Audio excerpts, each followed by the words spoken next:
টি-20 বিশ্বকাপে বাংলাদেশ দলের ব্যাটিং অর্ডারে পরিবর্তন হবে। দেশ ছাড়ার আগে বলে গিয়েছিলেন হেড কোচ চান্দিকা হাথুরুসিংহে। তবে বিসিবি সভাপতি নাজমুল হাসান পাপন সাহেব জানিয়ে দিলেন ব্যাটিং অর্ডারে পরিবর্তনের কোনো সুযোগই দেখছেন না তিনি। রহমান পেয়ারের রিপোর্ট।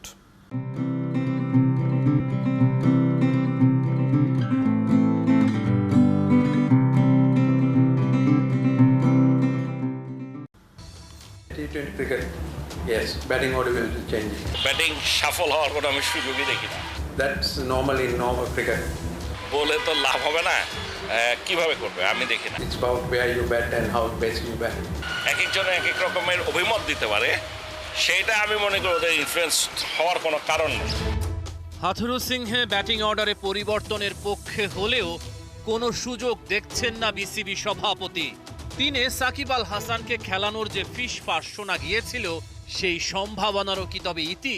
3-এ শান্ত, 4-এ সাকিব, 5-এ তৌহিদ হৃদয়, না 4-এ তৌহিদ হৃদয়, 5-এ সাকিব, 6-এ মাহমুদুল্লাহ রিয়াদ, 7-এ অনেক, যদি আমরা এই কজন ব্যাটার খেলাই।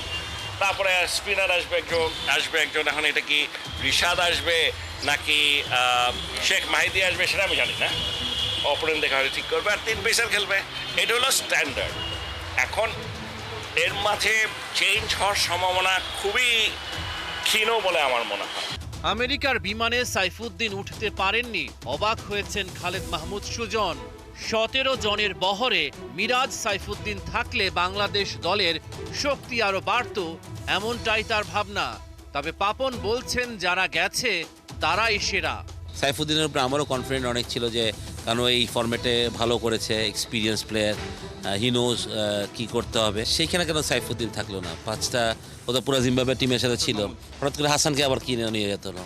মানে এইটা আমি একটু বেট সারপ্রাইজ। কোনো ধরনের সন্দেহ নাই যে যারা গেছে দে আর দ্য বেস্ট, এই ব্যাপারে কোনো সন্দেহ নাই। আফিফের ব্যাপারটাও আমি বেট সারপ্রাইজ, যে কোনো ম্যাচই খেললো না, বাদ পড়ে গেল, আবার তাকে 17 জনের একটা ট্যুর করালো। মানে সেখানে হয়তো বা মিরাজকে দেখা যেতে পারে। হতে পারে যে অলমোস্ট কাছাকাছি আরেকজন আছে, সেটা বলতে পারেন, কিন্তু তাই বলে এর চেয়ে ভালো প্লেয়ার রেখে আমরা কম্পারেটিভলি কম ভালো প্লেয়ার নিয়ে গেছি এটা কেউ বলতে পারে। তানজিদ তামিম, ওর খেলা আমার টি-20তে অসম্ভব ভালো লেগেছে, কারণ যে অ্যাপ্রোচ, যে সাহসটা দরকার, এইটা ওর মধ্যে আছে। সৌম্য সরকারও আছে ওখানটায়। সৌম্য সরকারকে আমরা জানি যে ও যেদিন ও খেলে সেদিন টিমের জন্য অর্ধেক কাজটা ওই করে ফেলতে পারে। টি-20 বিশ্বকাপের ম্যাচে একাদশে 3 জন পেসার রাখার পক্ষে বিসিবি সভাপতি। ফিট থাকলে তাসকিন, মুস্তাফিজ, শরীফুলের বাইরে কারো সম্ভাবনা দেখছেন না তিনি।